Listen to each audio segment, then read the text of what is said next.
Tonight, our speaker is Dr. Ankar Ghate, a senior fellow at the Ayn Rand Institute. Among his activities, he teaches at the Institute's Objectivist Academic Center. Dr. Ghate received his doctorate in philosophy at the University of Calgary. For the past several years, he's been at the Institute writing and lecturing on philosophy, and specifically Ayn Rand's philosophy of objectivism. Tonight's lecture is entitled Atlas Shrugged, America's Second Declaration of Independence. At the end of the lecture, Dr. Ghate will be joined by Dr. Keith Lockridge. He's a resident fellow of the Ayn Rand Institute and will be taking questions from the audience. A video recording of tonight's lecture will be available on the website in a few days. And now, please join me in welcoming Dr. Ankar Ghate.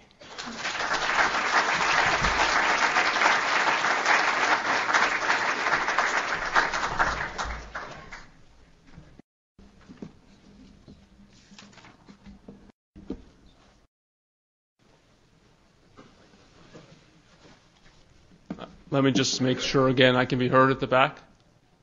Okay.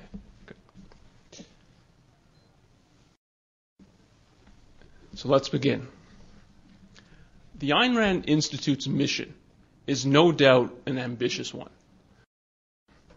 We're trying to help bring about an intellectual change in the culture that will restore and revitalize America's foundation.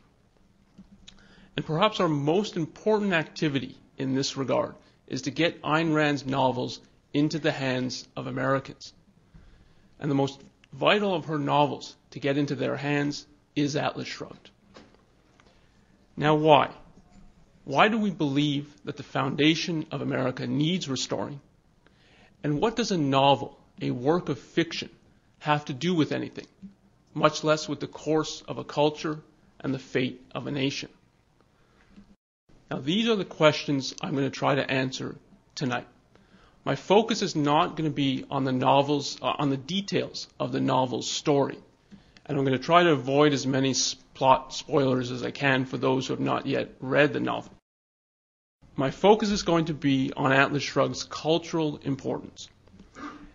Now, to understand that cultural importance, we must first rewind about 230 years to the birth of the nation and see what the American Revolution both accomplished and failed to accomplish.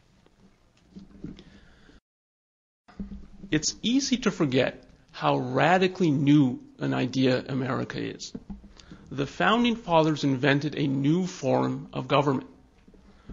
All previous forms of government had concentrated power into the hands of the state at the expense of the individual. Theocracy placed power into the hands of priests and popes, who, as spokesmen for the supernatural, were to be obeyed without question.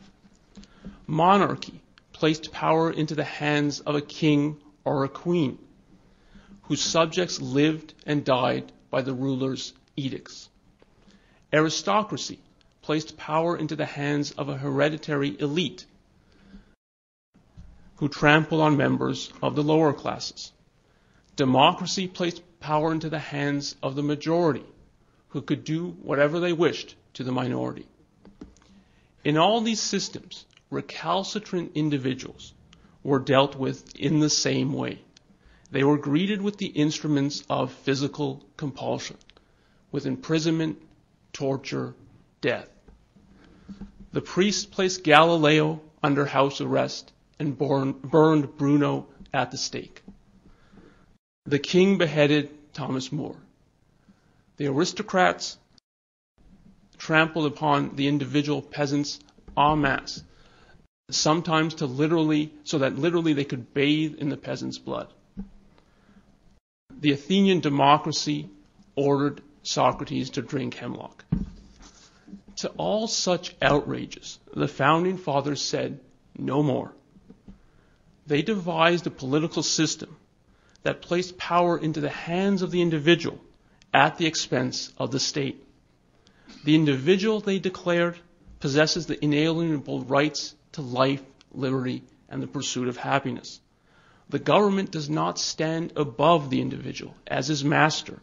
The government stands below the individual as its servant. To secure these rights, Jefferson wrote in the Declaration of Independence, governments are instituted among men, deriving their just powers from the consent of the governed.